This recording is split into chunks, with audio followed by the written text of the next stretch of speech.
perbaiki cara pikir saya. Jadi harus rendah hati ketika kita berdiskusi. Oh, ternyata pandangan saya yang rasanya kurang tepat, dia lebih masuk akal. Kayaknya dia lebih, nggak apa-apa. Jadi jangan berbalik, wah, nggak usah. Ya, karena kita mencari kebenaran.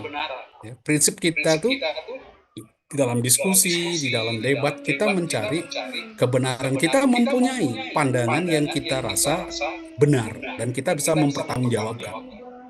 Tetapi ketika orang lain kemudian menunjukkan kamu salah dengan argumen yang benar-benar kuat, ya harus mengakui. Tapi jangan terlalu cepat ngalah. Jangan terlalu cepat ngalah, karena kalau kamu bisa ngelawan argumennya, selama kamu kenal, sampai kamu yakin sekali argumen dia lebih baik, argumen dia lebih kuat, baru. Jadi jangan langsung, oh ya sudahlah, oh karena, seperti contoh ya, oh karena Pak Paskalis dosen saya ngalah. Jangan. Ya, jangan juga pakai prinsip gitu. Oh, mentang-mentang dia dosen, itu dosen saya, dia belum tentu saya lebih pandai dari kalian. Ya kan? Apalagi nanti misalnya membahas budaya. Ya, kan kamu lebih ahli dengan budayamu. Saya tidak ahli dalam budayamu. Jangan lalu kalau saya nanggap, wah, nggak berani ngomong. Jangan. Ya, kamu harus berani ngelawan dosen, melawan pandangan-pandangan yang disampaikan ketika kamu yakin dengan pandanganmu. Dilatih begitu. Ya, jadi ketika kalian sudah S2, kalian punya pandangan. Ya, kalian punya cara berpikir sendiri, cara berargumen yang meyakinkan, dan tidak usah malu-malu karena saya yang di depan lalu kamu takut. Nggak boleh. Jadi kalau perlu ya dilawan. Kamu Bapak salah, itu nggak benar. Nah, itu. Tapi pakai argumen. Ya. Ngerti maksudnya ya? Jadi jangan cepat loyo ketika Anda berdiskusi, menyampaikan. Karena kalian harus tugas pastoral. Pastoral itu menggembalakan orang. Nah, kalau gembalanya nggak beres, gembalanya keras kepala, sudah salah tapi nggak mau ngaku salah. Nah, terus dombamu kayak apa nanti? Kamu nasihati dombamu salah, itu dia ngotot juga nanti. Kamu beri contoh salah, ngotot. Nah, gimana? Ya kan? Jadi kita sebagai gembala pun terus rendah hati. Kalau memang salah, ya mengaku salah. Begitu. Ya. Oke. Latih pelan-pelan. Jadi mentalmu, kemampuanmu, tulis-menulis, dan sebagainya. Nah, di pengkhotbah ini, sekali lagi saya katakan, dia memang buku ini cukup bermasalah.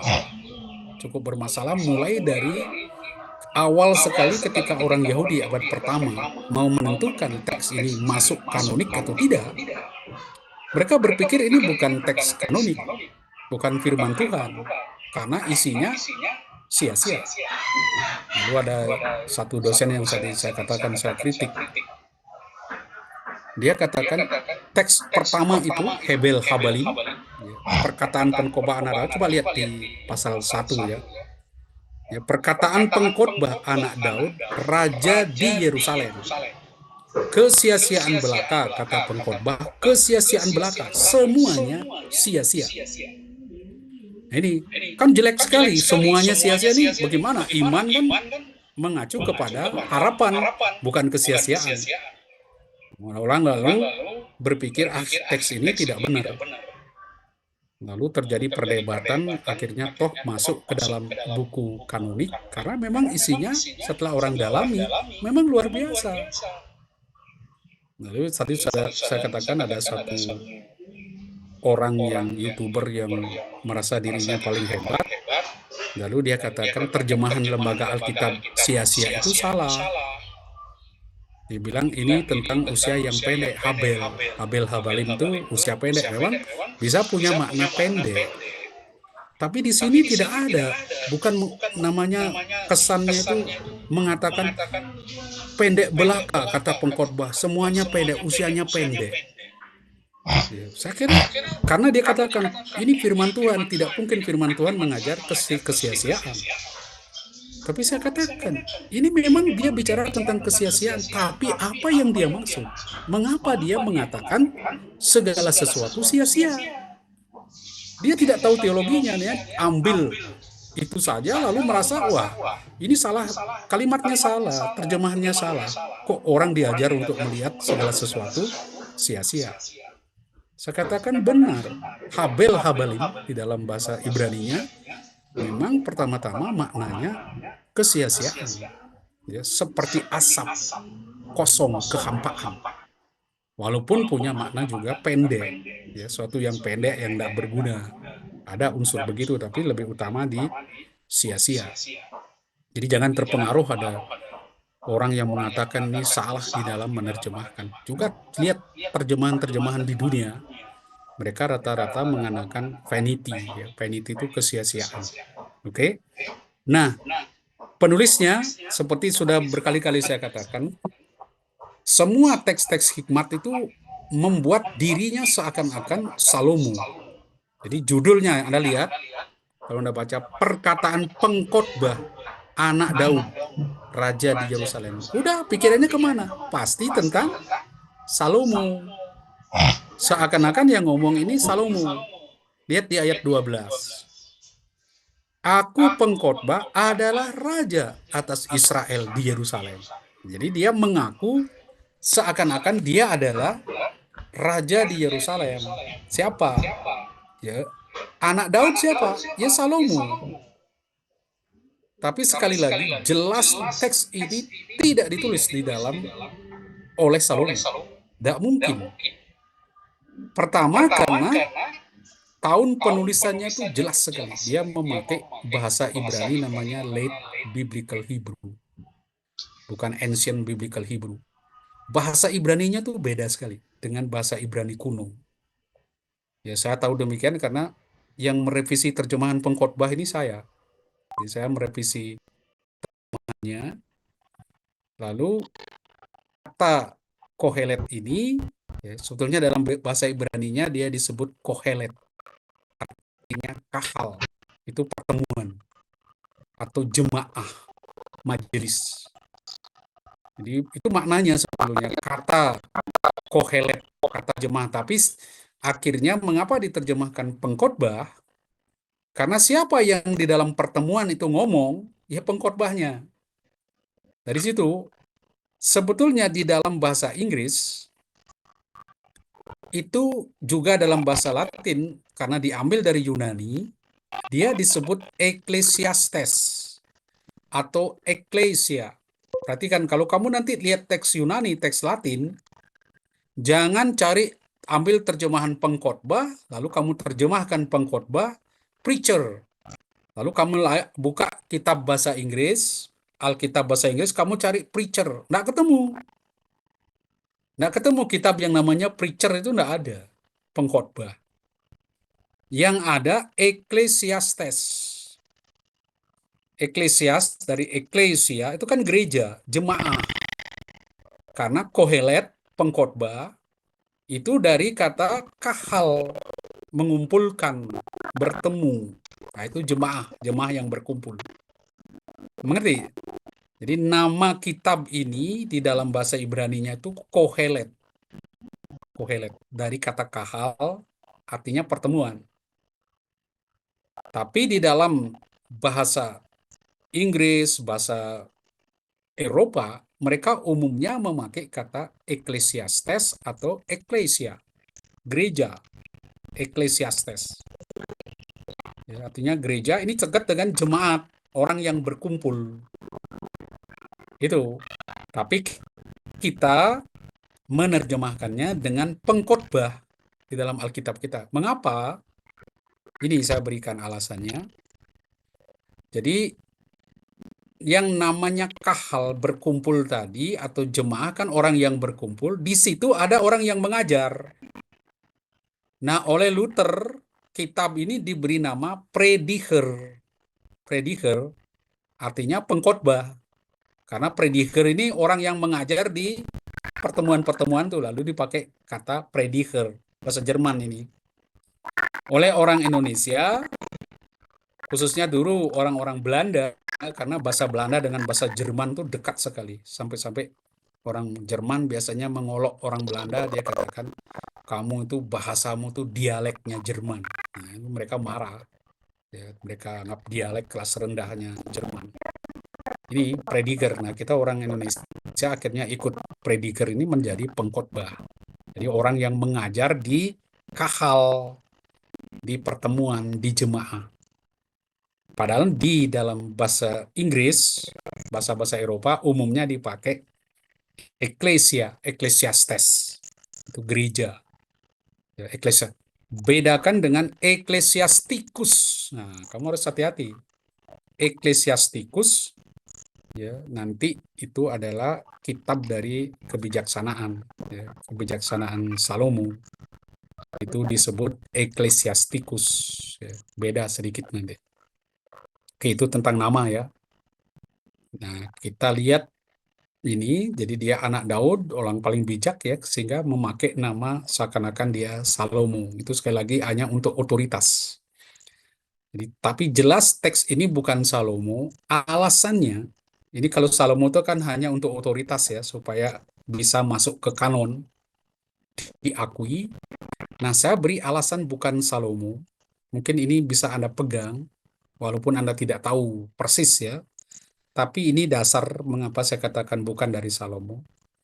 Di dalam bahasa Ibrani itu ada namanya ancient Hebrew, Hebrew, biblical Hebrew. Ada yang late biblical Hebrew.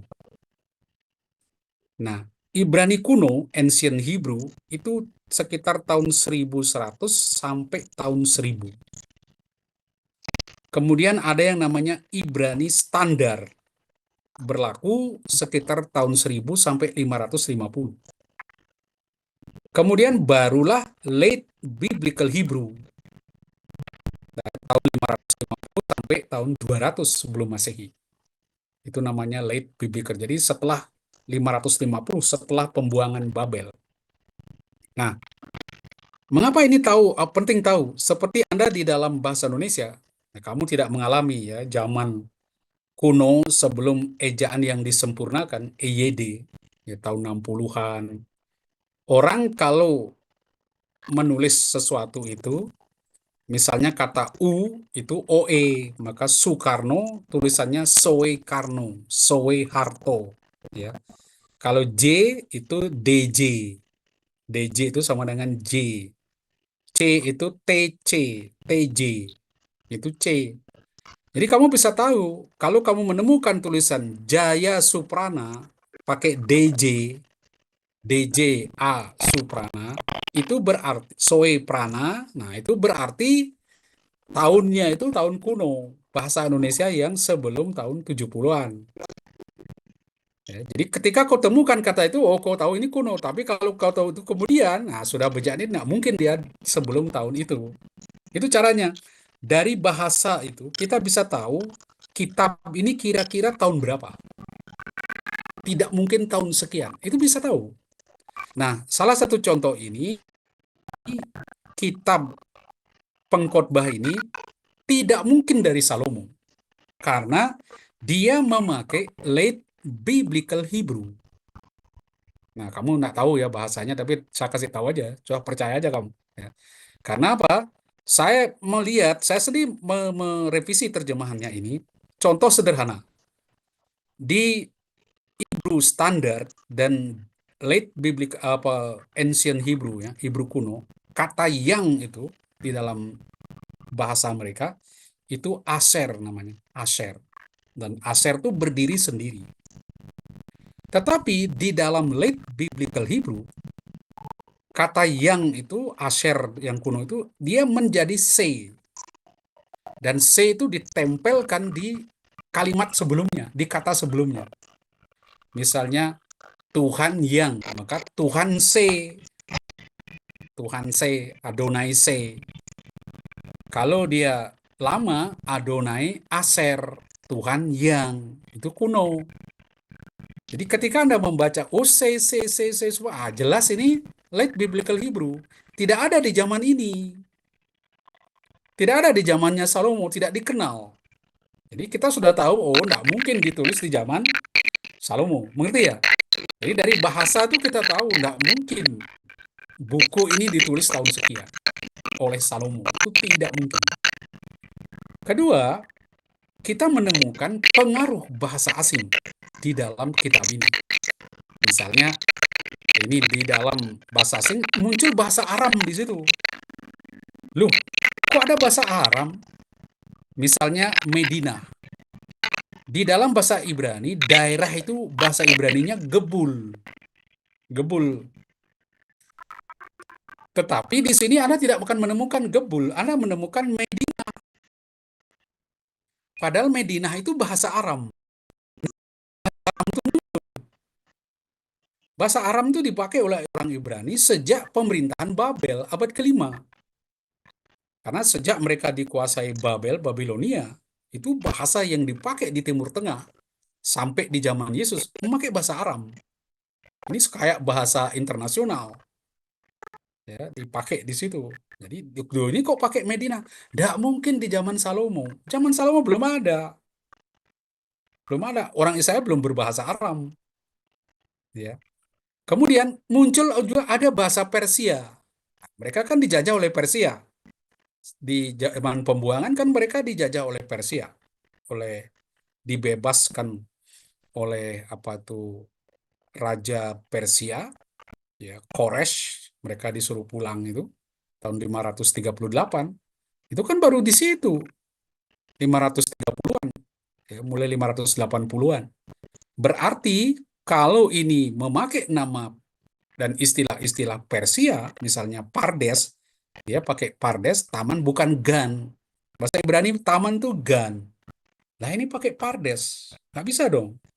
Ya berarti sudah ada pengaruh Persia, karena itu sudah ada di zaman sesudah pembuangan atau paling tidak zaman pembuangan. Ya, tapi lebih kejut lagi, ada filsafat Yunaninya. Ini nanti di 213 penuh dengan cara berpikir Yunani. Sehingga orang simpulkan teks ini kena pengaruh filsafat Yunani yang mulai berkembang tahun 332. Jadi tidak mungkin Salomo. Salomo nggak bisa bahasa Yunani. Salomo nggak tahu filsafat Yunani. Ya, dari situ kita tahu, oh berarti bukan dari Salomo, tetapi dari orang yang kemungkinan besar orang Yahudi, guru sekolah hikmat yang kritis, seorang filsuf profesional ini yang awalnya menulis tulisan ini kemudian diedit oleh murid-muridnya. Itu yang teori yang berkembang sekarang, bahwa teks ini ditulis oleh seorang Yahudi yang jago filsafat dan profesional, sangat profesional. Lalu bahan-bahan ini dia ajarkan kepada murid-muridnya. Ya, sekitar tahun 250 sampai tahun 200 sebelum Masehi. Jadi abad ketigaan itu. Oke. Jadi ini latar belakangnya ya, sekitar abad ketiga. Kita tahu Persia melemah karena konflik intern. Lalu Yunani menanjak sejak Filipus kedua, Raja Makedonia yang menguasai semua kota Yunani. Lalu ini makhluk satu ini yang luar biasa membantai semua wilayah Timur Tengah, ya. Semua wilayah Timur Tengah ini Alexander Agung luar biasa, masih muda, matinya tahun umur 33. Tapi dia luar biasa. Jadi dia bisa mengembangkan kerajaan Aljahnya ini Filipus kedua menjadi hampir seluruh wilayah Timur Tengah, Yunani, Asia sekitar apa ini Palestina sampai ke Arab, bahkan sampai ke India, perbatasan India. Itu dia bisa kuasai hanya dalam beberapa tahun. Tapi ya orang yang cepat jaya, cepat juga runtuh. Ya. Karena itu dia meninggal mungkin karena sakit malaria. Umur 33 dia meninggal. Setelah dia meninggal, kerajaannya diambil oleh tentara atau panglima-panglima tentaranya karena anaknya masih kecil. Jadi diperebutkan oleh anak-anaknya. Nah, kita tidak lihat ini saya beri di sejarah ya, di sejarah Yunani, sejarah masuknya sini kamu dapatnya di pengantar. Saya tidak berikan di sini. Nah, Alexander Agung ini adalah murid dari Aristoteles. Anda bisa bayangkan filsuf yang begitu terkenal, ya, Aristoteles, Plato, ini adalah filsuf-filsuf topnya Yunani. Dan dia sangat dipengaruhi oleh cara berpikir Aristoteles, seorang filsuf. Maka dalam tulisan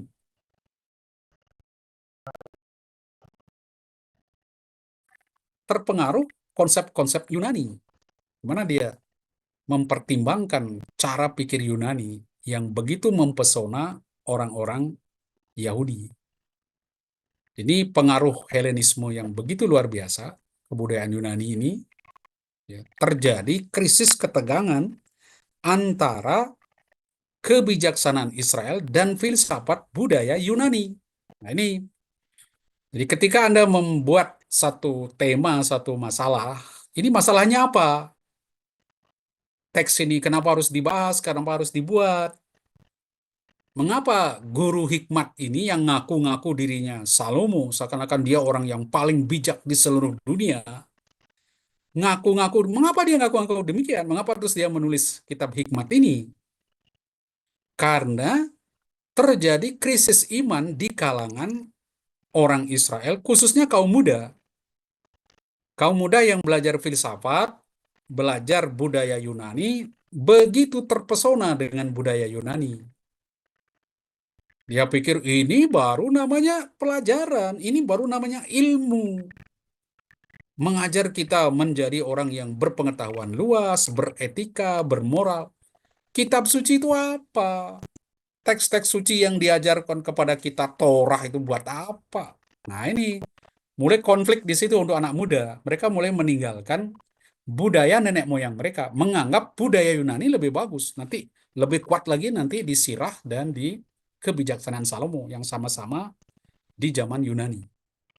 Ya, jadi ini budaya Helenisme, pengaruh filsafat, teater, wah ini menarik sekali bagi orang muda. Akibatnya, di kaum muda, khususnya kalangan atas, lebih suka Yunani daripada budaya mereka sendiri. Inilah yang mengakibatkan krisis dan ketegangan antara hikmat Israel dan filsafat Yunani. Jadi Anda pun bisa melihat dewasa ini kan kadang-kadang anak-anak muda tidak tertarik dengan agama. Mungkin dia tertarik dengan ilmu-ilmu yang mereka temukan di internet, di YouTube, di TikTok. Mereka lebih tertarik itu. Nah ini kan menjadi bahan sebetulnya penelitian yang bagus. Kenapa orang-orang lebih suka belajar di TikTok daripada belajar di apa itu gereja, kursus ini dibuat di dalam gereja, ya. Lalu mereka sendiri tidak mempercayai ajaran gereja. Banyak yang tidak lagi mau ke gereja. Ngapain ke gerejanya jadi penonton di situ? Hanya pelongo-pelongo lihat imamnya gini, lihat orang nyanyi. Ya mereka lebih suka lihat HP daripada dengarkan khotbah. Nah, kenapa? Ini kan terjadi pergeseran. Ya, orang Yunani ngalami dulu. Akhirnya apa? Dia mencoba mendamaikan dua itu. Dia tidak frontal, dia mengambil banyak unsur alam pikiran Yunani, kemudian dia mencoba menyampaikan pikirannya mengenai hikmat. Nah, ini hebatnya dia. Dia ambil pikiran-pikiran Yunani itu, refleksikan, lalu dia mengkritisi keduanya. Nah, ini kan kelas berat ini. Artinya dia menguasai cara pikir Yunani, juga menguasai pikiran dari apa yang ada di dalam budayanya. Jadi coba mendamaikan. Nah, seperti para bijak yang lain, setelah dia mengamati pandangan-pandangan Yunani, mengamati hikmatnya orang Yahudi, dia lalu seperti umumnya kaum bijak mencari apa yang disebut makna hidup, mencari kebahagiaan manusia. Kapan sih kita bahagia secara tetap? Kapan saya bahagia terus, nggak hilang-hilang? Bisa enggak saya bahagia terus? Bagaimana caranya meraih kebahagiaan? Lalu, nah, teknik yang dia pakai, seperti Anda, kalau nanti membuat tesis, membuat apa ini artikel, selalu dituntut melalui antara lain ya, khususnya penelitian-penelitian kualitatif, melalui pengamatan, melalui realitas, melihat, mengalami, lalu merefleksikan. Jadi dia ini orang yang pandai, dia amati dunia orang-orang muda, cara berpikirnya, tapi dia di otaknya sudah ada juga namanya yang biasa kita sebut itu kajian pustakanya. Sudah ada di sini kajian pustakanya. Alkitabnya sudah ada. Perjanjian lamanya sudah ada di otaknya dia. Hikmat Israel sudah ada di otaknya dia. Lalu dia mencoba dengan pola pikir, dengan pengetahuan dia tentang Torah, dia mencoba melihat, mengamati. Ya, seperti ilmu terapan kan, diamati, diteliti, ya, wawancara kayak buat percobaan. Sampai Anda lihat di sini berapa kali dia pakai, kurang lebih 47 kali. Dia memakai kata ra'ah, melihat, mengalami, mengamati, gitu. Jadi dia refleksikan pengamatannya untuk menemukan rancangan ilahi, seni hidup atau kehidupan praktis, terutama ini. Bagaimana harus menjalani hidup ini dan memperoleh hidup yang tenang, bisa bahagia. Gimana sih cara kita menjalani hidup ini? Sebaiknya gimana? Ada enggak kebahagiaan yang tetap itu? Gimana memperolehnya? Ini.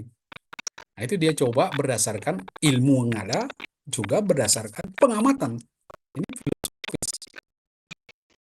Nah, tapi sayang sekali, Kohelet ini bukan ajaran praktis.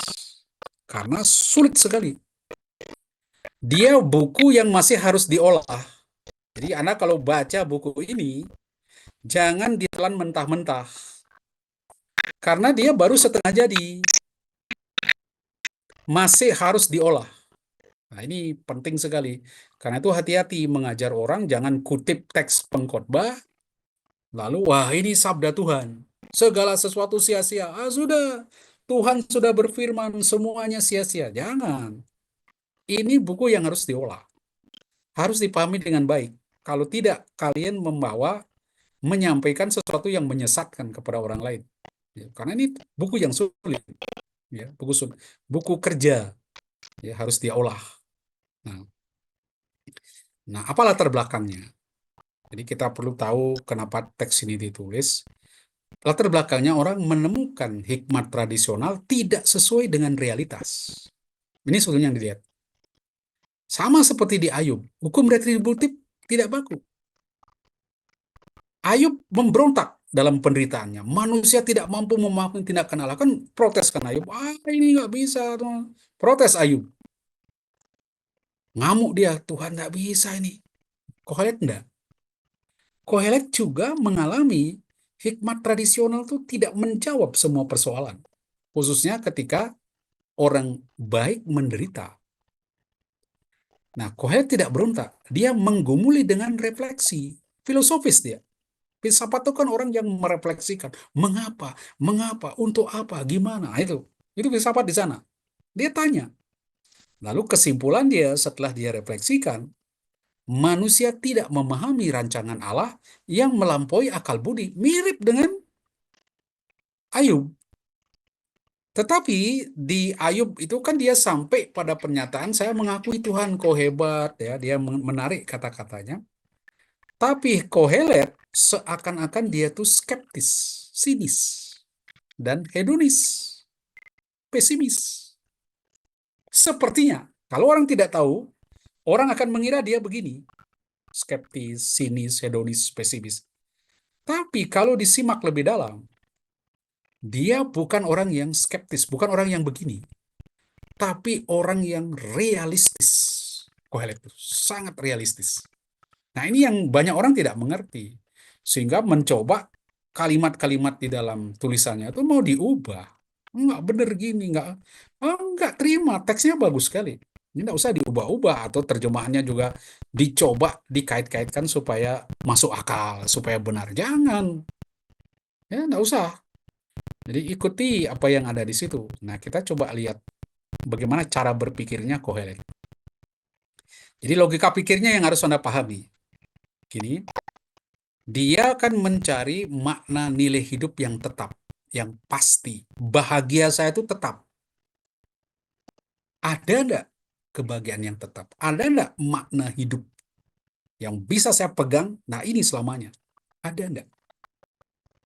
Nah, untuk menemukan ini, kebahagiaan yang tetap, makna hidup sejati ini, dia mencarinya dengan segala cara. Dia berjuang keras.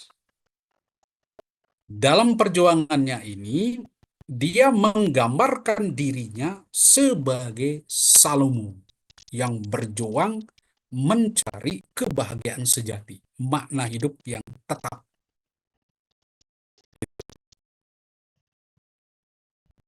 Ternyata dia cari, pertama-tama dia cari di dalam hikmat. Karena kan di dalam tradisi hikmat, yang paling berdiri, yang membuat orang paling berbahagia, kalau dia punya hikmat. Jadi hikmat tuh bernilai paling tinggi untuk meraih kebahagiaan. Oleh karena itu, dia mencari makna hidup, dia mencari kebahagiaan tetap melalui hikmat. Dia belajar, belajar, belajar. Kan melalui belajar kan kita lihat di Amsal untuk memperkuat didikan, memperoleh didikan. Itu dia belajar banyak. Ternyata nanti sia-sia. Dia kerja keras. Dia pikir bahagia itu akan diperoleh kalau kamu kaya, duit banyak. Kerja keras, punya kebun, punya ini, punya ini. Luar biasa.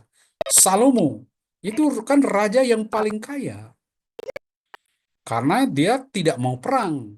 Teknik dia kan tidak mau perang, jadi kerajaannya damai, tentram, perdagangannya maju, hubungan internasionalnya luar biasa, karena dia punya teknik, bukan teknik perang, tapi diplomatik. Dia tidak mau berkelahi dengan raja lain, bangsa-bangsa lain. Tetapi dia membangun persaudaraan, persahabatan dengan mereka. Caranya gimana? Istri raja-raja itu dia kawini. Jadi maka dikatakan Salomo punya 700 istri dan 300 gundik. Jadi maksudnya dia menjalin relasi dengan raja-raja sekitar dengan cara mengambil anak mereka. Nah, kalau anaknya diambil, masa bapaknya ngamuk, dipukuli menantunya, dibunuh? Kan enggak. Nah ini, maka kerajaannya sangat makmur. Pengetahuan berkembang, sekolah berkembang, maka dia digambarkan orang yang paling berhikmat. Salomo paling kaya. Kemudian, ternyata nanti ditemukan, tidak ketemu kebahagiaan. Di dalam kekayaan ternyata nggak ada. Lalu karena frustasi begitu, oh masih ada. Ada yang membuat orang bahagia, yaitu kenikmatan. Nikmati hidup. Dapat duit banyak, nikmati. Susah sakit, nikmati sakit. Nah, kalaupun Anda sakit, nikmati. Lagi lapar perut, nikmati laparnya. Nah, itu dia bilang di situ. Tapi nikmat itu pun anugerah Tuhan. Tidak bisa terus-menerus. Nah, ini. Oleh karena dia itu menyimpulkan, usaha untuk mencari makna hidup ini, kebahagiaan yang tetap ini, sia-sia. Kenapa sia-sia? Karena adanya kematian. Kamu pikir orang kaya itu lebih bahagia daripada orang miskin? Ternyata tidak. Sebab yang kaya mati, yang miskin juga mati. Eleh, ternyata ujung-ujungnya sama saja. Tidak ada yang tetap. Yang kaya mati, yang miskin mati, ya sama-sama mereka habis. Tidak ada yang tetap. Kalau bagaimana orang berhikmat? Orang berhikmat mati, orang bodoh mati. Terus apa bedanya? Ya. Kemudian dia pula lihat Allah itu misteri. Akal budi manusia terbatas. Kita tidak bisa nangkep. Apa yang mungkin Allah pikir baik, kita tidak bisa. Kita tidak melihat itu yang baik. Ya, dia melampaui cara pikir kita. Karena itu dia simpulkan. Praktisnya, ya sudah. Nikmati kesenangan dan takutlah akan Tuhan. Ya, daripada kamu tidak dapat apa-apa. Kan mau cari bahagia. Nah, apa yang kamu buat supaya bahagia? Nikmati. Walaupun itu hanya sementara. Paling tidak kamu bisa menikmati.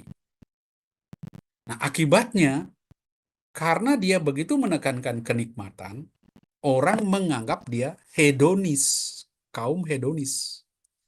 Ya, hati-hati juga. Banyak yang mengatakan, yuk ini Kohelet ini termasuk orang yang menganut aliran hedonisme yang berkembang di zaman itu. Jadi saya lihat nanti kita bagaimana membuat satu tulisan. Ya. Jadi ini Anda lihat temanya, ini dia penyidikan tentang usaha dan soal-soal kehidupan manusia, lalu dia buat kesimpulan. Jadi kalau Anda lihat di bagian awal, rumusan akhir unit, ya, tidak dapat menemukan apa yang sebaiknya diperbuat, ya, ini kesimpulan-kesimpulannya. Segala ini pun sia-sia. Jadi Anda mulai dari 36, sini, sebenarnya kita usahanya ini, bagaimana dia mencari semuanya, dia simpulannya ini, di rumusan-rumusan yang dia pakai, terlalu panjang nanti. Perhatikan di awal dan di akhir, coba lihat di awal dan di akhir, mengapa ini temanya betul-betul Hebel Habalim, coba lihat di 1, 2. Ya, perkataan pengkhotbah ada derajatnya sean belaka, kata pengkhotbah sean belaka, semuanya sia-sia. Anda lihat di bab terakhir, bab 12 ayat 8, karena yang mulai ayat 9 itu kan cuma kata penutup.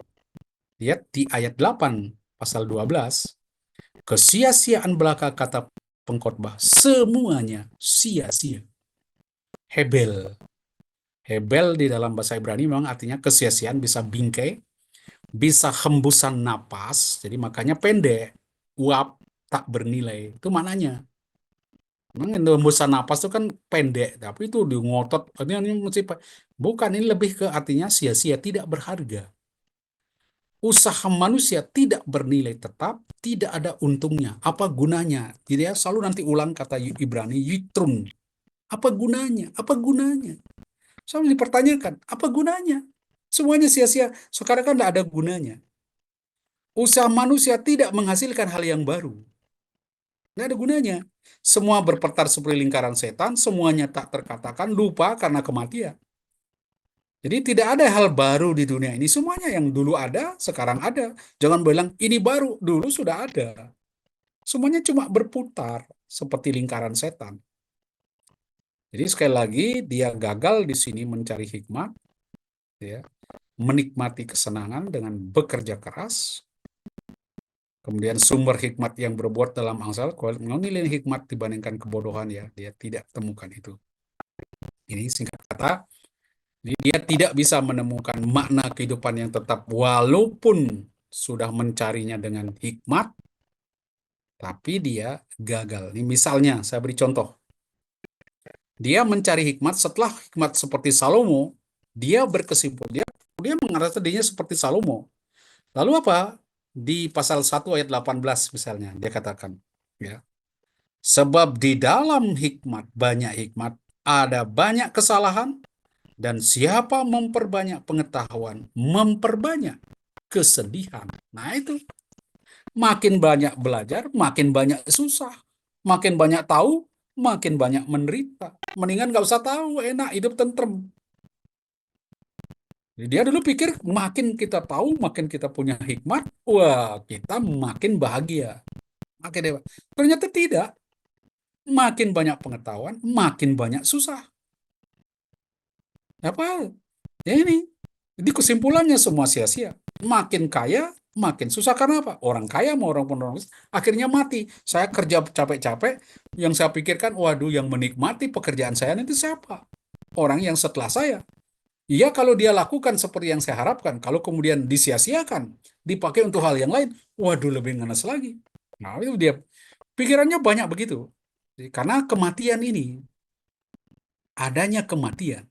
Semua mati, orang pinter mati, orang bodoh mati, semuanya menjadi seperti sia-sia, tidak berguna. Karena apa? Dia tidak menemukan makna hidup ini. Ya, karena sekali lagi, karena kuncinya adanya kematian, belum mengenal hidup sesudah kematian, tidak mengenal kebangkitan. Kedua, karena dia selalu katakan Tuhan jauh melampaui pikiran kita. Dan masalahnya Tuhan yang menentukan dan kita tidak menangkap pikiran Tuhan. Nah, ini susah. Sehingga sia-sia usaha kita untuk mencapai makna hidup yang sebenarnya. Nah, itu. Nih, dia kerja keras, ya, mendirikan rumah, ternak, hatinya senang, ya tetap karena tidak memberi makna. Hanya sementara. Sekarang saya senang, besok saya susah. Sekarang makan enak, kenyang, gembira, 2 jam lagi perut sakit, susah. Jadi nggak tetap bahagianya, bahagia cuma sebentar aja. Joget-joget, renang, nari-nari, pulang sampai rumah, nangis. Tiba-tiba Menemukan sesuatu yang tidak bagus di rumah, anak nangis, nangis, hilang bahagianya. Gimana mencari kebahagiaan tetap? Nggak bisa, berubah terus. Nah, terus apa yang dikatakan? Ya sudah, nikmati. Jadi sekali lagi, ini membuat semuanya sia-sia, yaitu kematian. Kematian menimpa semua orang, akhir segalanya, dan kalau Anda sudah mati, dilupakan. Orang bodoh dan berhikmat sama saja. Kematian meniadakan arti nilai manusia. Ini, kamu mau pandai, mau kaya, mau bodoh, mau miskin, sama, mati semua. Tidak ada yang tetap. Mati kamu pikir kamu diingat, ya mungkin waktu mati sambutannya panjang sekali memuji engkau. Tapi sebulan lagi sudah dilupakan.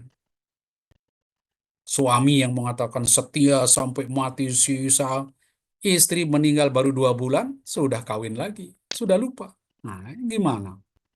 Ya kan? Semuanya sia-sia. Tidak bisa menemukan makna hidup yang tetap, kebahagiaan yang tetap, abadi. Nggak ada. Ini dia gagal di situ. Ini kematian Kohelet dan sebagainya. Nah, karena itu dia memberi nasihat positif yang sangat mengejutkan, yaitu nikmati kesenangan. Jangan putus asa. Memang kematian membuat sepertinya semuanya sia-sia. Tapi nggak usah khawatir. Nikmati kesenangan. Tapi kesenangan itu pun kesia-siaan. Paling tidak, dia bisa jadi obat penenang dan frustasi. Jangan frustasi. Nikmati hidup ini. Nah itu. Nah ini kita lihat kelemahan Kohelet. Sekali lagi, kenapa dia merasa gagal menemukan makna hidup? Karena dia tidak mengenal hidup sesudah mati. Kedua, dia kurang bisa menerima pikiran Allah jauh melampaui pikiran manusia. Misteri Allah membuat kita jadi pusing. Aneh. Mengerti di situ ya. Jadi jangan khawatir mengapa dia sia-sia. Jadi kita bisa belajar jangan takut segala sesuatu sia. Kenapa? Ya karena kamu tidak pernah memahami adanya hidup sesudah mati. Memang kalau orang tidak lihat itu, Anda bekerja, orang lain menikmati, seakan-akan sia-sia. Tidak. Kalau mengerti hidup sesudah mati, apa yang kita tabur, itu kita tuai di dalam kehidupan yang baru. Jadi tidak pernah sebuah perbuatan itu suatu kesia-siaan. Ya. Jadi itu cara membaca teks ini. Nanti dia takut aduman, kemudian yang penting kamu lakukan apa? Takutlah akan Tuhan. Manusia tak dapat menyelami pekerjaan Tuhan. Tak bisa mengubah saat-saat yang baik. Yang penting apa? Takutlah akan Tuhan. Karena dia membuat segala sesuatu indah pada waktunya. Semuanya ada waktunya. Iya, ada waktunya. Kapan waktu tertawa, kapan waktu... Semua ada waktunya. Tapi kapan? Kapan saya harus menangis? Kapan saya harus tertawa? Belum tentu saat saya harus tertawa, saya mestinya tertawa. Jangan-jangan mestinya saya diam. Saya tertawa, akhirnya orang tersinggung. Nah, yang membuat segala sesuatu indah pada waktunya, Tuhan. Dan saya tidak tahu kapan waktunya yang ditentukan oleh Tuhan. Karena pikiran Tuhan jauh melampaui pikiran saya. Nah, ini kan problemnya di situ. Udahlah, yang penting takutlah akan Tuhan. Cobalah mencari jalan dan pikiran Tuhan dengan sikap hormat kepada Dia. Jadi ini sadar bahwa saat-saat yang cocok untuk segala sesuatu sepenuhnya berada di tangan Allah. Ini yang dimaksud dengan takut akan Tuhan. Rela menerima segalanya, baik dan buruk, pada waktu Allah memberinya. Bukan beribadat, tetapi bertindak hati-hati di dalam beribadat. Jangan berlebihan. Ini konsep dia tentang takut akan Tuhan ya, sedikit berbeda dengan cara berpikir di Ayub misalnya. Ini takut akan Tuhan dan kaum mudanya. Perlindungan bagi kaum muda, orang muda diajak menikmati masa mudanya, bukan karena masa muda itu indah, tapi karena ia akan cepat berlalu. Jadi nikmati masa mudamu, mumpung masih muda. Tapi kenapa? Nanti kalau kamu tunggu-tunggu, kamu tidak nikmati, mati. Ya, kapan menikmati? Hanya saja ketika kamu menikmati masa muda itu, jangan lupa Tuhan yang akan menghakimi kamu. Tuhan yang memberi tapi Tuhan juga yang mengambil. Coba lihat nasihatnya di bab 11, supaya Anda mungkin Anda memberi renungan bagi orang muda, bagi kaum muda, coba dilihat di bab 11. Ini bagus sekali nasihat dari si pengkhotbah ya di bab 11 itu akhir kata nasihat bagi kaum muda. Ketemu ya? Mulai ayat 9.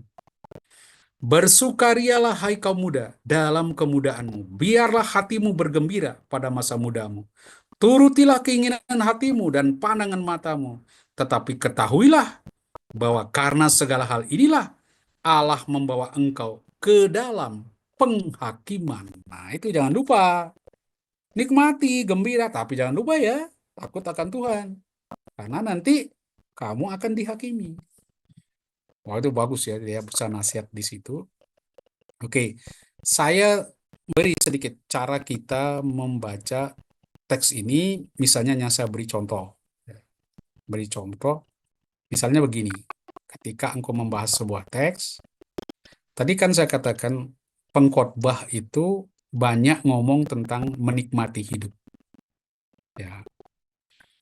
Nah, kita beri pertanyaan, apakah pengkhotbah itu memang seorang yang hedonistis? Kenapa orang yang hedonistis bisa masuk ke dalam teks kitab suci? Bukankah kitab suci mengajarkan kepada kita bahwa dosa yang paling berbahaya adalah keserakahan? Sumber dosa itu serakah. Dan serakah itu orang mau menikmati segala sesuatu, tapi bagi dirinya sendiri tidak mau berbagi.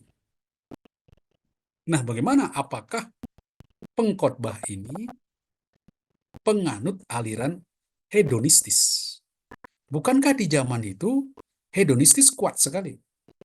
Nah, kita lalu tunjukkan teks-teks yang memberi kesan Kohelet itu hedonistis. Nah, saya beri contoh. Misalnya di 2 ayat 1. Nikmatilah kesenangan. Lalu di 2, 3, 12, 3. Menikmati kesenangan bahkan dilihat sebagai sesuatu yang terbaik.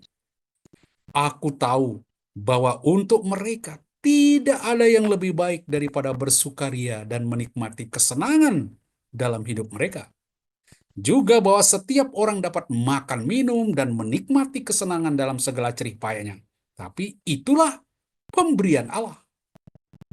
Yaitu anugerah Allah, nikmati. Kita kan mau mencari makna hidup, mau mencari kebahagiaan yang tetap. Kapan? Sia-sia semua? Tidak, nikmati. Tapi jangan lupa, menikmati ini pun adalah pemberian Allah. Nah ini, bagaimana? Apakah Kohelet seorang yang hedonistis? Nah, ini, gaya hidup hedonis, lalu kita tunjukkan, yang mewarnai dan memeracuni dewasa ini, apakah dapat pembenarannya di sini? Orang pun berlomba mengkonsumsi barang-barang mewah secara berlebihan, karena hal ini pun dianggap sebagai salah satu bentuk kenikmatan. Jadi dewasa ini pun gaya hedonis itu masih relevan. Masih banyak orang berpikir saya ini como ergo sum, bukan cogito ergo sum. Orang biasanya saya berpikir maka saya ada. Tapi sekarang orang berpikir saya berbelanja maka saya ada. Jadi identitas saya, keberadaan saya itu tergantung saya belanja apa. Makin tinggi belanjaan saya, makin tinggi nilai saya. Ya kan itu. Itu orang konsumerisme, orang hedonis menganggap makin banyak dia mengkonsumsi, makin banyak dia berbelanja, makin tinggi hidupnya, makin tinggi kenikmatannya. Nah ini, jadi bagaimana kita mereguk kebahagiaan dan sebagainya, ini kan efeknya besar sekali bagi generasi muda. Di mereguk kekayaan alam dan energi sebanyak-banyak tanpa memikirkan ada ribuan generasi yang membutuhkan. Karena apa? Nggak usah pikir kemudian. Yang penting saya menikmati. Nah ini kan bahaya. Itu masalah. Ya, ini yang saya katakan masalah. Orang mengatakan bahwa Kohelet ini pendukung gaya hidup hedonis karena teks-teks ini. Jadi beberapa teori menunjukkan bahwa Herodes pengkhotbah ini benar-benar orang yang kemasukan filsafat hedonisme. Apakah benar demikian? Lalu kita coba melihat cara kita membuktikan benar atau tidaknya dan apa artinya sekarang bagi kita. Selidiki hedonis itu kapan? Kohelet itu kapan? Kohelet kan sekitar tahun 250-an, akhir abad ketiga. Nah, apakah hedonis itu ada pada zaman itu? Selidiki. Ternyata hedone, ya, itu pencetusnya tahun 433 dan 355 hidupnya Aristopos. Berarti dekat benar dengan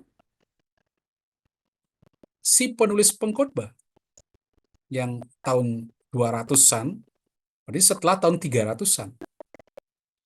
Ini Aristopos mencetuskan ajaran dari apa ini yang gurunya yaitu Sokrates. Guru sekaligus temannya di Athena. Nanti ini turunnya nanti Aristoteles.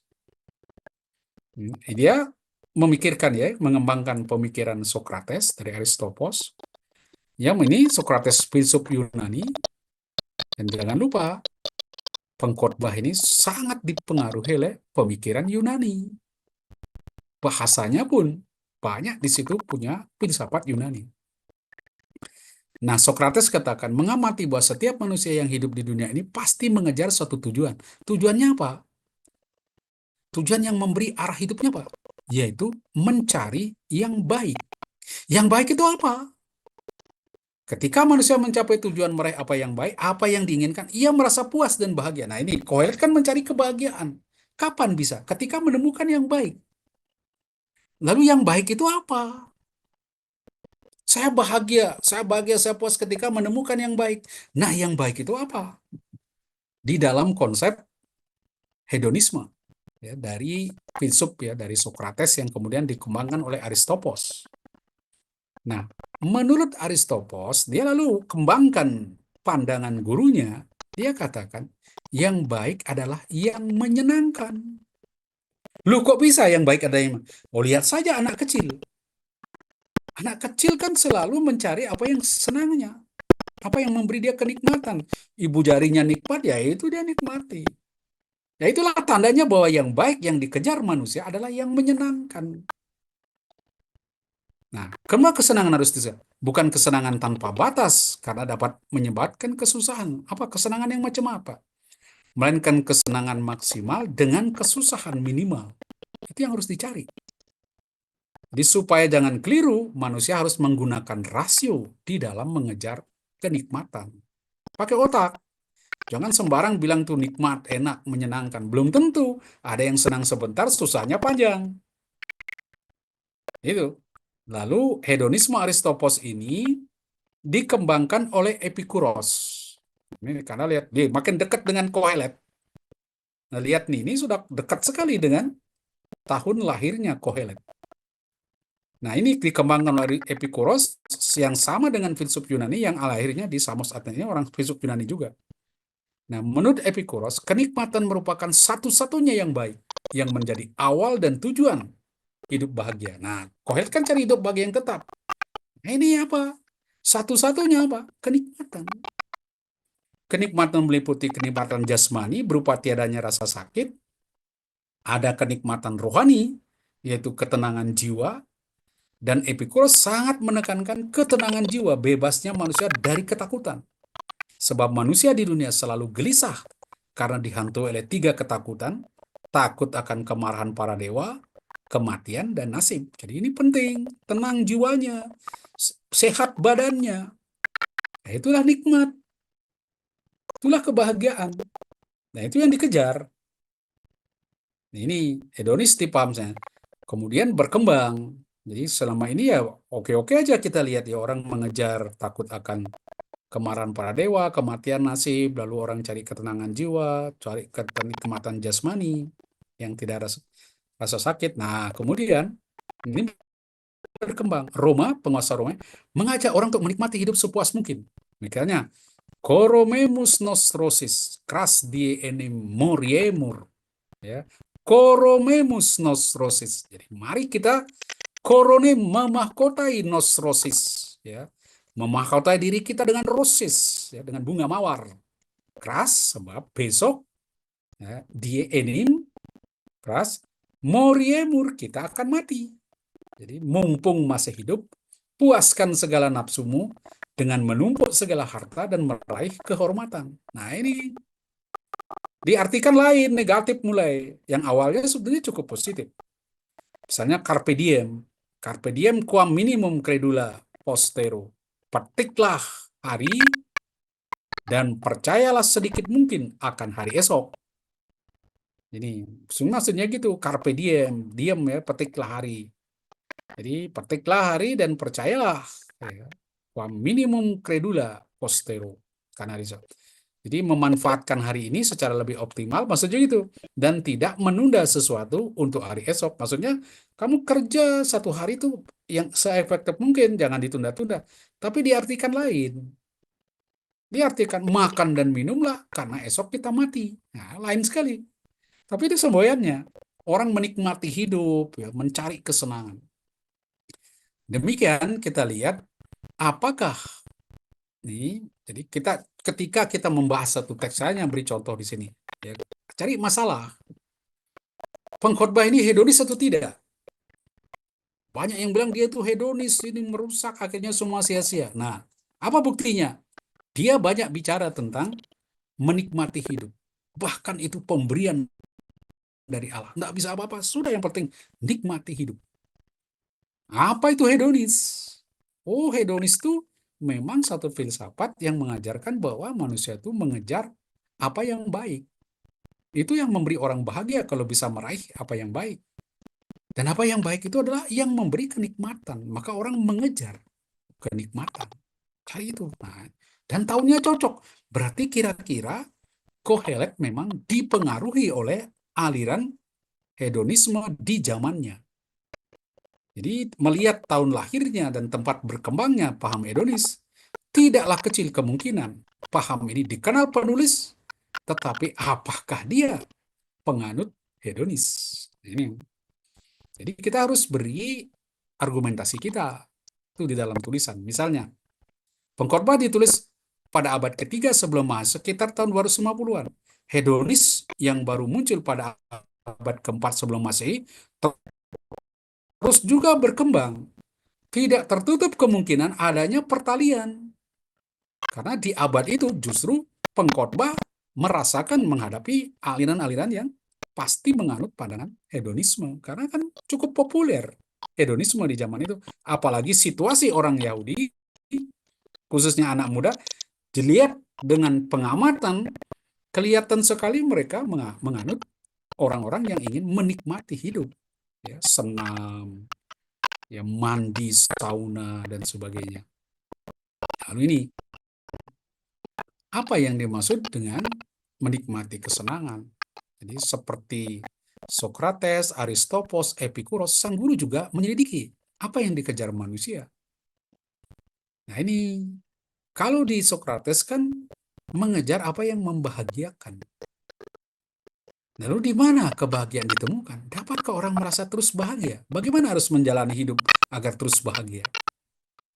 Jadi kelihatan kalau kita selidiki, si pengkhotbah ini mencari pertama hikmat tradisional.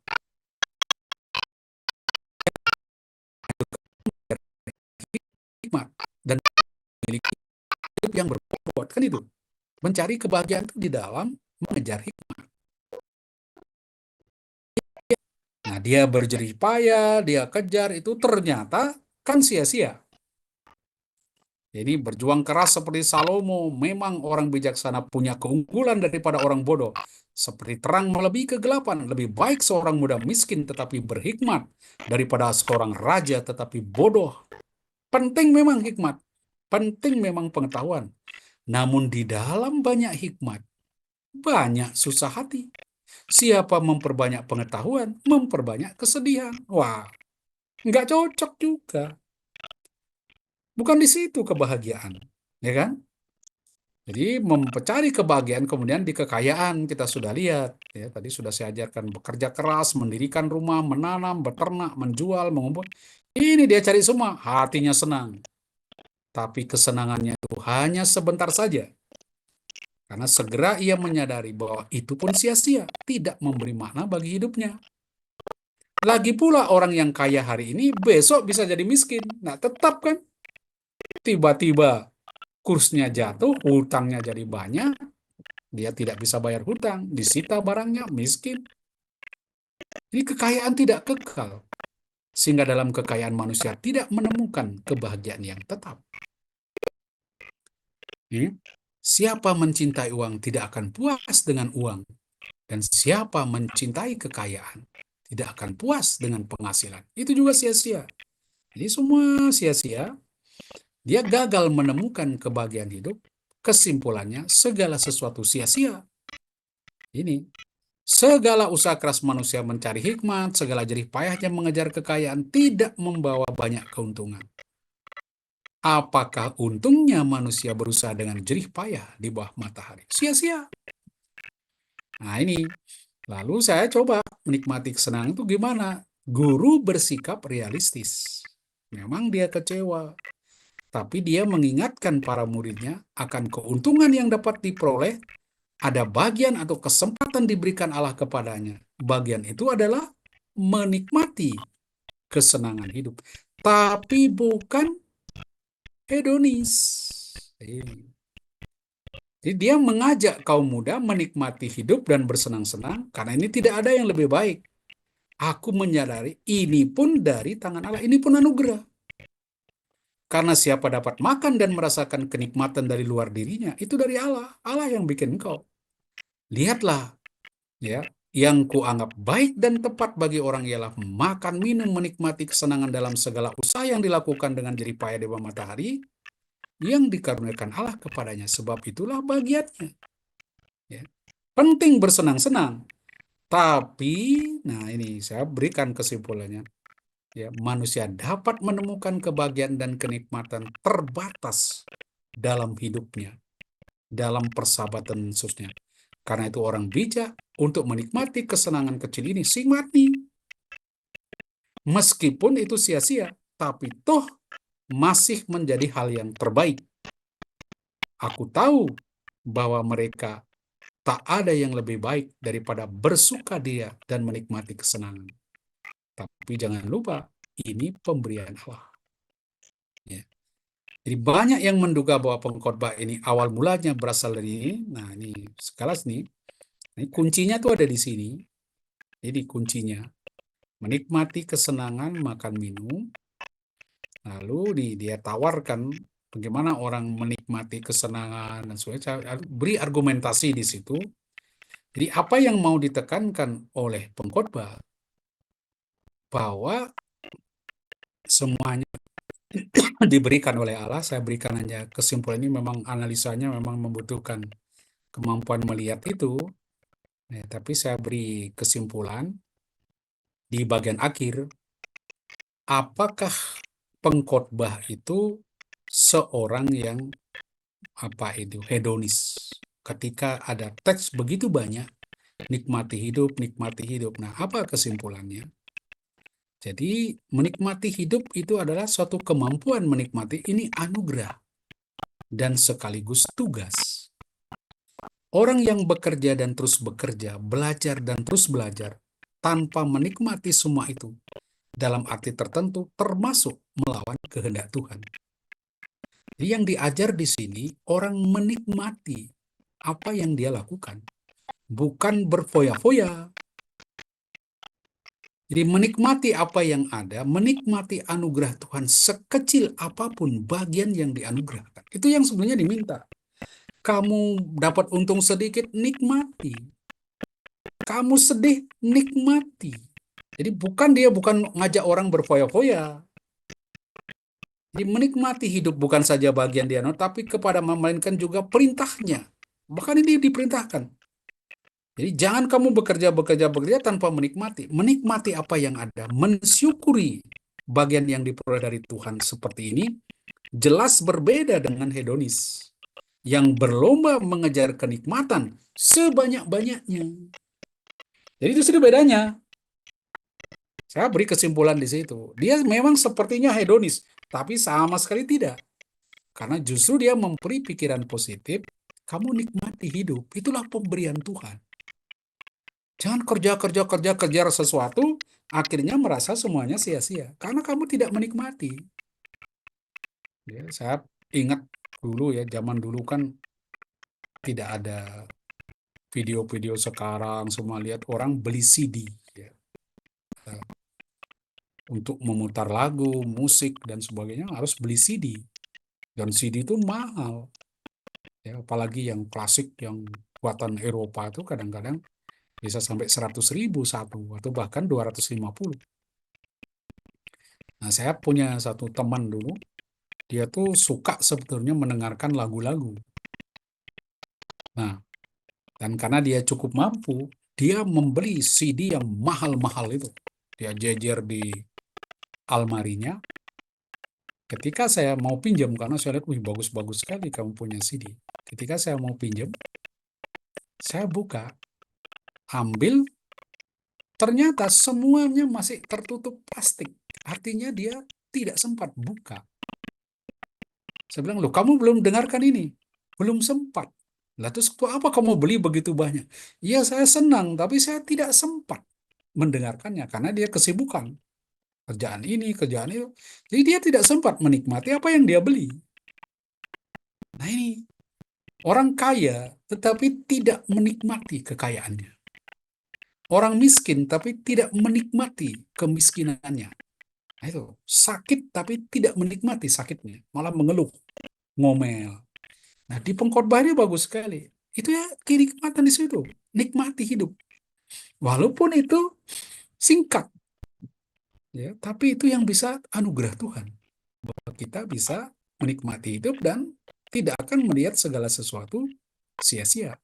Dan jangan lupa perlu takut akan Tuhan. Nah, itu yang maksud saya ketika Anda menulis sesuatu, jadi ada sasarannya apa, ada masalahnya apa, Anda mencoba menyelesaikan persoalan itu. Begitu kalau menulis nanti apa yang nggak tahu siapa yang sudah menyusun tulisan-tulisannya. Ada logikanya ya, ada logikanya itu supaya jangan asal menulis saja. Begitu. Silakan ada pertanyaan. Bapak saya, Bapak. Bapak, sorry Pak. Oke, silakan. Iya, yang pertama saya minta maaf Pak. Mungkin saya punya Zoom atau laptop nih, kameranya tidak kelihatan Pak. Ketika mendengar apa yang Bapak jelaskan, sampaikan tadi, saya sedikit bertanya tentang pengkhotbah ini. Pengkhotbah ini kan kita tahu pasti dari asal katanya tadi ada yang dikumpul, Ya, pasti ada, ya dikumpul kok dan suaranya kecil di saya. perkumpulan dan juga atau dikumpul. Silakan, Nah, silakan. berarti ada seseorang dan Suaramu kok juga kecil sih. Silakan diulang. Saya dengar tapi masih kecil. Silakan. Nggak apa-apa. cek, cek. Dengar Pak, berkaitan Silakan, dengan Hendra. Kok malah ya ya jadi anak sebelum kegelapan kamu? Gelap gulita. iya Bapak saya punya kamera tidak tahu mungkin Zoom atau laptop ini mungkin yang Gimana bermasalah itu, Bapak. Hendra? Berkaitan dengan Hendra, ya Pak, kok gelap gulita, halo, Hendra? aduh, saya punya Zoom atau ke kamera ini Bapak mungkin ini saya sebentar on cam tapi tidak kelihatan ini Pak.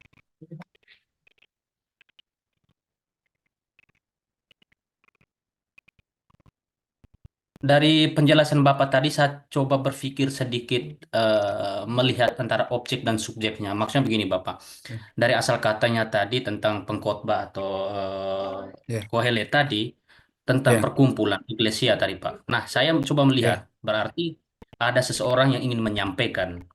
Nah, ya, berarti saya mau melihat apakah mereka menyampaikan itu, pengkhotbah ini menyampaikan pengajaran itu dari dasarnya, maksudnya dasar pengajaran itu dari kitab-kitab mana begitu, Bapak. ya. Sehingga Jadi kita melihat, oh iya benar. kita tidak melihat secara langsung dari mana dia dapat, tetapi dia mengalami katakanlah krisis dengan hikmat tradisional. Di dalam hikmat tradisional itu kan seperti di Ayub itu, kamu kalau baik, kamu akan bisa hidupmu enak, ya kan? Kalau kamu jahat, itu kan hukum retributif. Tetapi di dalam kenyataannya, kan dia berpikir, kalau saya hidup baik, mengejar kekayaan, disitulah saya akan bahagia. Ya, kalau saya hidup baik, kalau sudah berhikmat, maka saya bahagia kan? Itu kan konsep di dalam hikmat tradisional. Karena itu dia mengejar hikmat. Dia mengejar hikmat, mengandaikan dia akan bahagia. Ternyata tidak. Nah, sekarang saya bahagia, besok saya susah. Jadi tidak ada kebahagiaan yang tetap. Gitu. Jadi kita tidak lihat dia kutip langsung sebuah teks, tetapi di dalam pemikirannya dia mengikuti aliran tradisional. Gitu. Di dalam teks itu. Kita harus tahu di situ pemikiran di Kohelet itu akhirnya dia katakan semuanya sia-sia. Gitu. Baik, Oke, Bapak. mengerti nangkapnya ya. Iya, ya. Kemudian saya tertarik tadi Pak untuk sedikit eh, Bapak memberikan pencerahan ataukah bagaimana di mana tadi saya catat tadi di satu pengkhotbah satu, Ya, sabar Pak. Di pengkhotbah satu ayat 18 yang terakhir tadi Pak. Sebab di ya, dalam banyak hikmat ada ya, banyak kesalehan dan siapa memperbanyak pengetahuan memperbanyak kesedihan.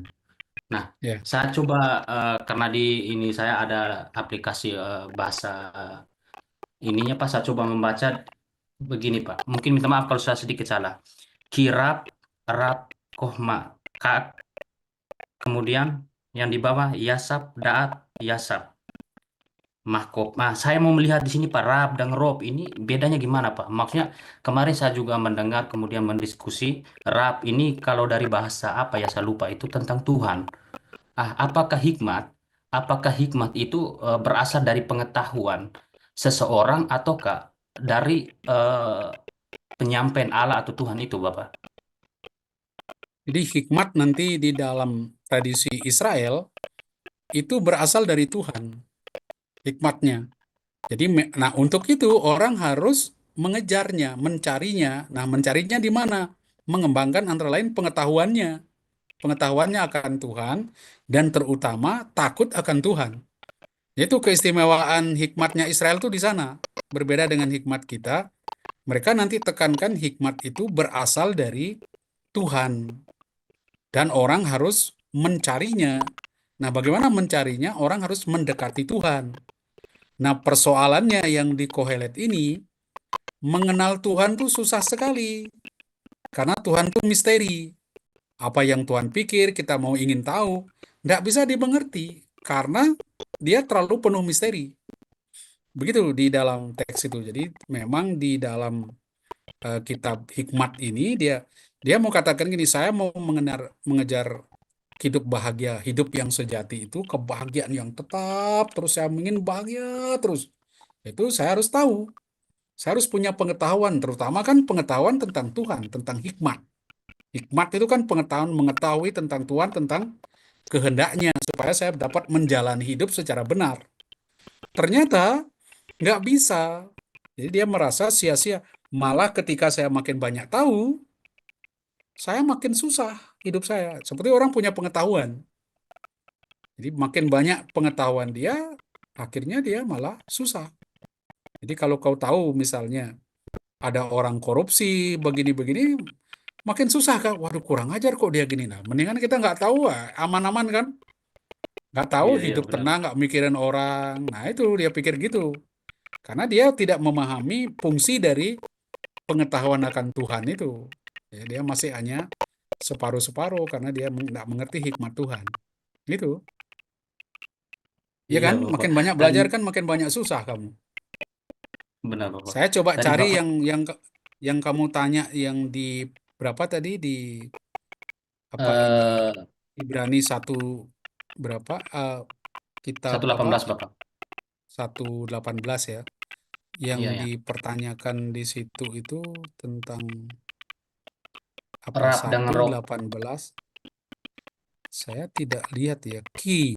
berob, ya. Ki- Kirop, Jadi ya siapa kirop, Pak. yang memperbanyak kirob, kirob hokmah, siapa yang memperbanyak ya, ya berob. Nah, di dalam karena ya ki di dalam be itu dalam rob di dalam banyak hikmat. Tadi kamu tanya apa? Antara rob dengan rap ini apakah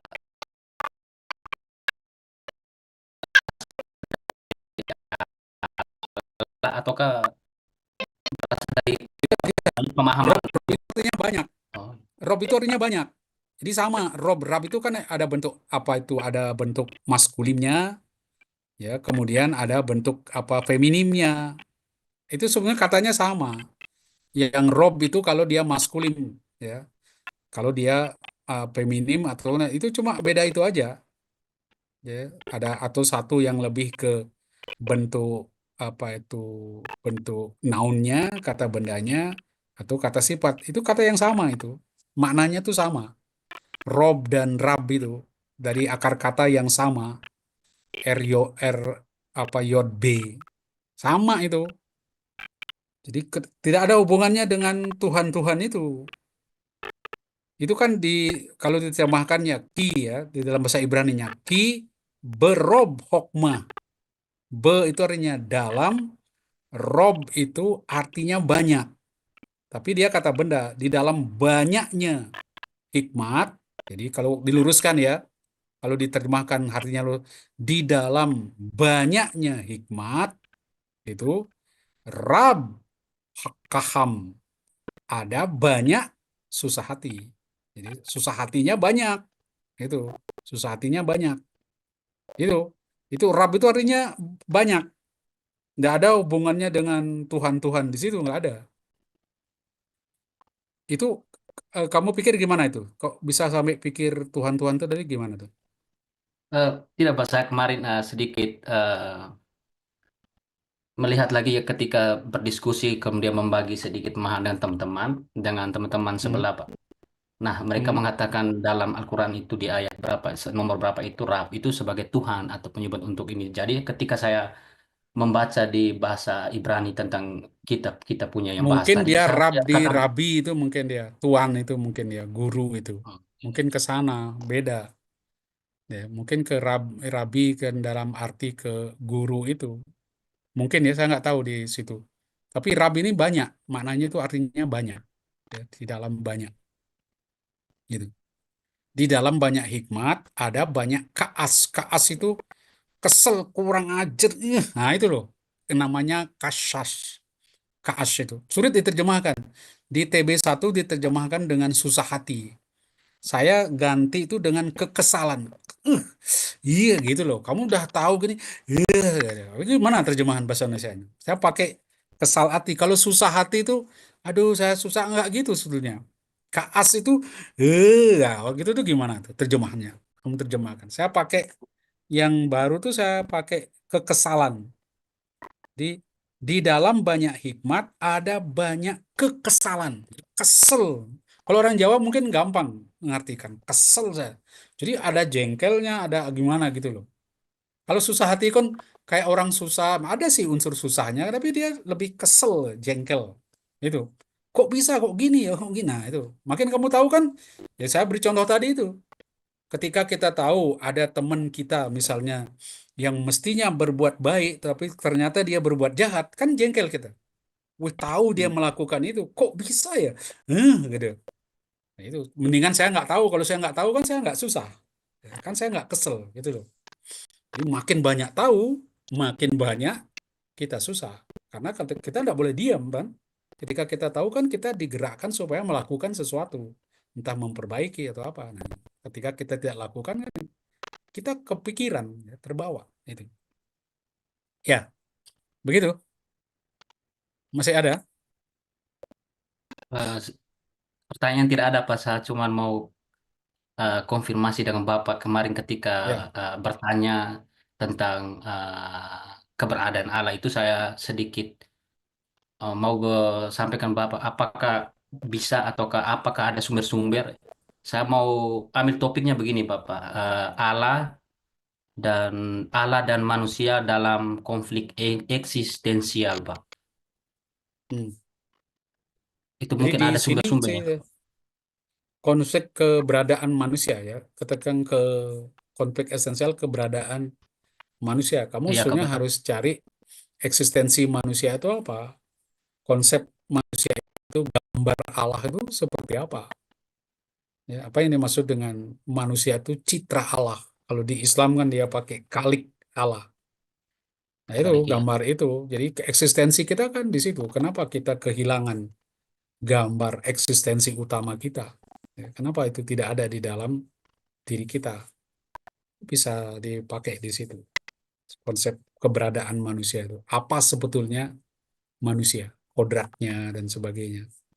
Itu. Baik, Pak. Terima kasih, Pak. Ya.